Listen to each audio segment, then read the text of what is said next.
मैं रंजू देवी जिला गोपालगंज दुर्पूजा गीत गाने जा रही हूँ। पसंद आए तो प्लीज़ लाइक सब्सक्राइब कर दीजिएगा। कथिए के राउर घरवाए पापा जी, कथिए लगले के मार घोड़ावा पियासल होइले पोखरा देती खोना सोनावे के हमारे घरवा हो बेटी रूपवे लगले के मार हथिया पियासल होइली पोखरा देव खोना हथिया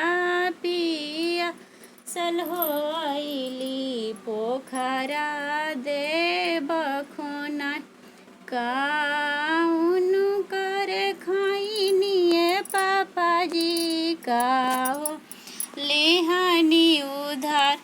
कौने करने दलहरनिए पापा जी साजन छेकेले दुआर पानवा कर खैनी हो बेटी फूलवा लिहानी उधार तोहरे करने दलहरनी हो बेटी साजन छेकेले दुआर पानवा कर फेर दिए पापा जी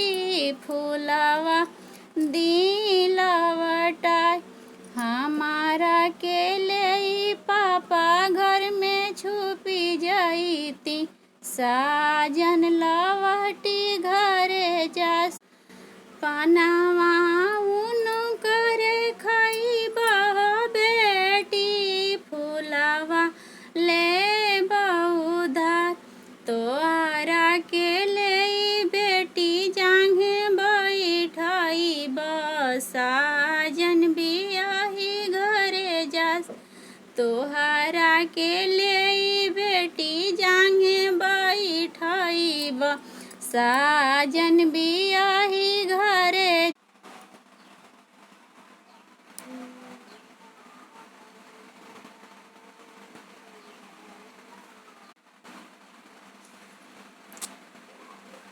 तो दीदी कहाँ भी अरे